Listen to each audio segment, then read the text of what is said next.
Selamat pagi teman-teman, ketemu lagi di channel saya di Agen Burung Tulungagung. Pagi hari ini teman-teman, setelah ada 2 minggu lebih ya nggak upload video dikarenakan sibuk banget. Jadi dalam video saya sebelumnya memang pernah saya sampaikan, dan dalam video kali ini teman-teman banyak sekali teman-teman kemarin karena mungkin harga murai batu agak turun ya kayak gitu, karena mau lebaran itu udah biasa, dan teman-teman banyak yang bisa atau membeli murai batu trotolan. Nah makanya banyak sekali yang tanya, Om Sis, bagaimana sih membeli murai batu trotolan, bagaimana sih cara memilihnya kayak gitu ya. Oke, sebelum saya lanjut lagi teman-teman, sorry di sini ada suara ayam-ayam karena di sini di desa itu seperti video saya sebelumnya, jadi banyak sekali ayam ekor panjang yang saya rawat karena itu juga hobi kayak gitu. Dan kemarin juga ada yang tanya perawatannya bagaimana supaya nggak masuk ke burung. Itu gampang sekali, nanti akan saya bahas juga.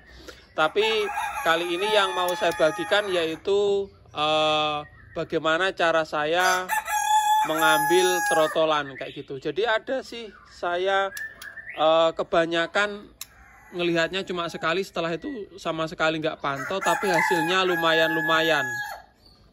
Nah, yang pertama teman-teman langsung saja saya bagikan ya. Yang pertama, ketika saya membeli murai batu trotolan atau murai batu mulai pastol kayak gitu, kita bahas trotolan aja ya teman-teman ya. Itu yang pertama saya pastikan cek jenisnya.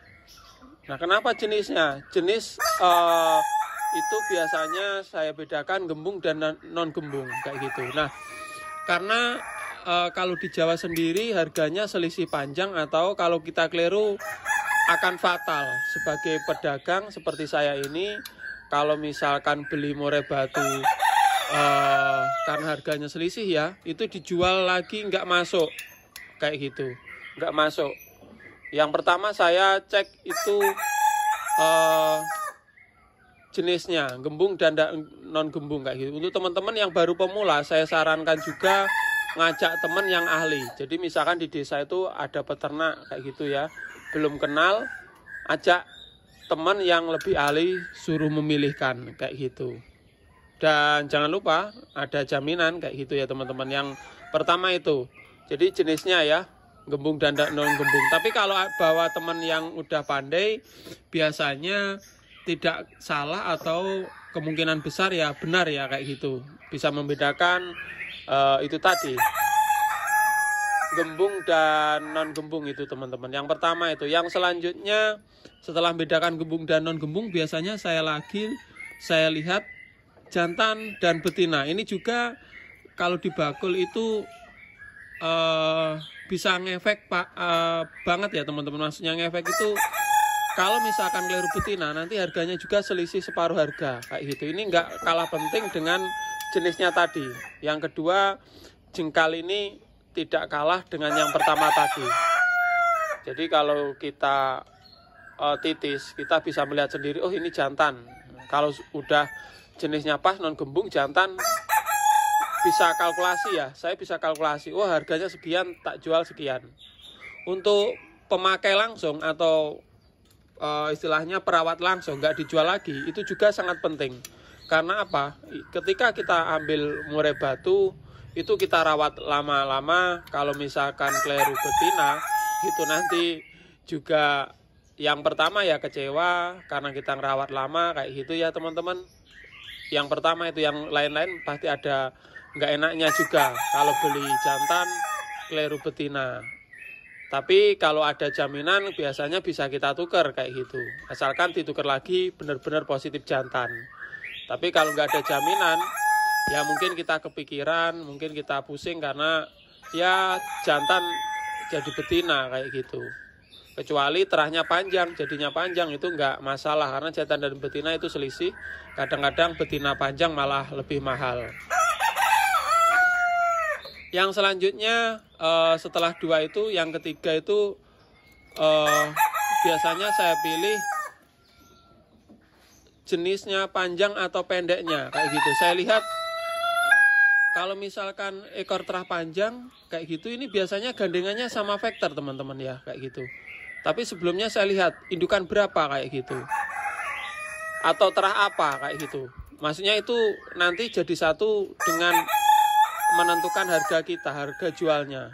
Jadi yang saya lihat tadi panjang apa pendek kayak gitu, ekor berapa kayak gitu. Kalau misalkan ada pilihan misalkan indukannya ekor 17, 18, terus ada lagi ekor 20. Mungkin pilihan yang utama nanti akan jatuh pada ekor yang lebih panjang, 20 tadi teman-teman. Seperti itu. Jadi video di depan ini sebagai gambaran aja ya. Ini burungnya semi jinak. Saya suka sekali seperti ini, nanti biasanya nggak akan ngelowo. Nah, perawatan bagaimana nanti saya bagikan di video berikutnya. Kembali lagi pada ekor tadi. Jadi ekor juga menentukan harga kalau di saya. Mungkin teman-teman kalau di pemakai atau perawat langsung, ekor itu juga akan menentukan keindahan. Jadi kita ngerawat baru mabung ekornya udah panjang kayak gitu. Jadi suatu kesenangan lah, kebanggaan juga. Apalagi burungnya mulus kayak gitu ya. Yang selanjutnya setelah ekor itu kevektoran. Nah, kevektoran ini juga sangat penting menurut saya, nggak kalah penting dengan ekor tadi. Karena apa? Kalau misalkan burungnya semakin vektor, itu biasanya harganya akan lebih tinggi dan harga jualnya lebih cepat kayak gitu. Jadi saya lihat, nah yang vektor itu kayak apa sih trotolan? Mungkin teman-teman tanya seperti itu. Jadi ini walaupun setengah penting setengah enggak, tapi menurut saya ini juga kalau dibagul kayak gini. Suatu misal gini, saya beli burung, burungnya itu cuma diam aja, dia gampang takut, jepiping kayak gitu.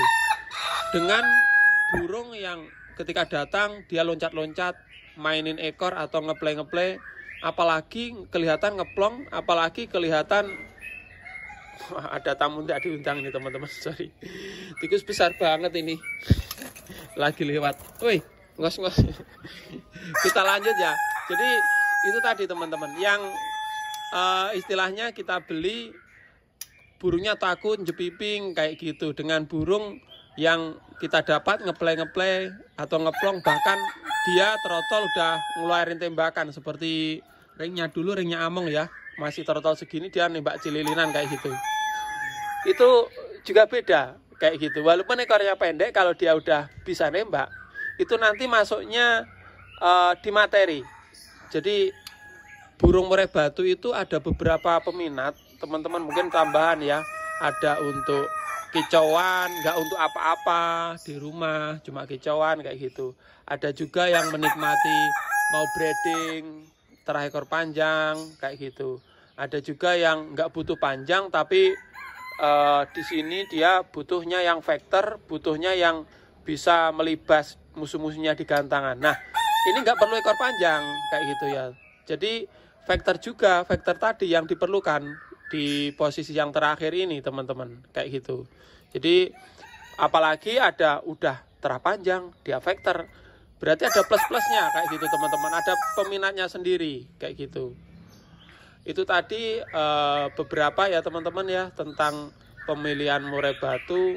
Yang tentunya yang terakhir kesehatan juga yang utama. Jadi ada tuh yang vektor tapi dia napasnya ngos-ngosan. Saya hindari itu teman-teman. Jadi kelihatan vektor ada itu burungnya, intinya dia kualitasnya bagus, tapi dia terserang penyakit pernapasan. Itu saya hindari. Kecuali dengan harga yang nyiteng atau murah. Dengan spekulasi nanti saya rawat, saya buat konten itu bisa sembuh. Mungkin itu bisa dipertimbangkan ya. Seperti video saya 5 bulan yang lalu ada orang jual loloan, mangap-mangap kayak gitu. Saya terima 1 ekor. Waktu itu saya terima harganya murah sekali. Waktu itu loloan mungkin berapa ya? Ya nggak murah lah, 700-800 waktu itu ya. Sekarang kan murah banget malahan. Nah waktu itu saya rawat akhirnya sembuh. Setelah trotol beli 700 laku saya buat ya untuk subscriber ya, kalau nggak salah ya itu laku 800 atau berapa itu payu ke Jember, akhirnya burungnya prestasi. Nah kalau seperti itu mungkin beda lagi. Tapi kalau untuk teman-teman pemula, saya sarankan untuk kesehatan ini penting. Jadi sebagus apapun untuk catatan, kalau burungnya terkena pernapasan, itu jangan teman-teman. Kalau jari kukunnya agak patah sih nggak apa-apa. Kalau cecel-cecel paruh nggak apa-apa. Tapi kalau di pernapasan ini saya sarankan jangan. Untuk pemula apalagi sangat sulit sekali disembuhkan. Nah setelah saya udah nyeleksi ya teman-teman ya, satu kali tek indukan ini. Berikutnya di sini saya punya kepercayaan. Misalkan ring A kayak gitu ya, saya ambil. Berikutnya dia bilang ini seperti kemarin indukannya tetap oke, bawa ke sini kayak gitu. Jadi udah tinggal kepercayaan, di sini saya cek kesehatan udah kayak gitu teman-teman ya. Seperti itu. Jadi mungkin pantau sekali, selanjutnya udah kayak gitu teman-teman. Tapi juga ada juga yang peternak nakal kayak gitu ya. Jadi bukan yang bagus juga bawa ke sini, yang bagus dijual luar, tapi betinanya atau yang kurang bagus dibawa ke sini juga ada. Itu sudah, kalau bakul ya disortir ya teman-teman ya, berikutnya nggak diambil.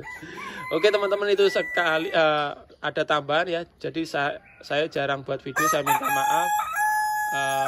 Mungkin teman-teman kedepannya akan saya perbaiki lagi. Dan sebentar lagi mungkin hari raya ya teman-teman, semoga saya doakan sehat selalu.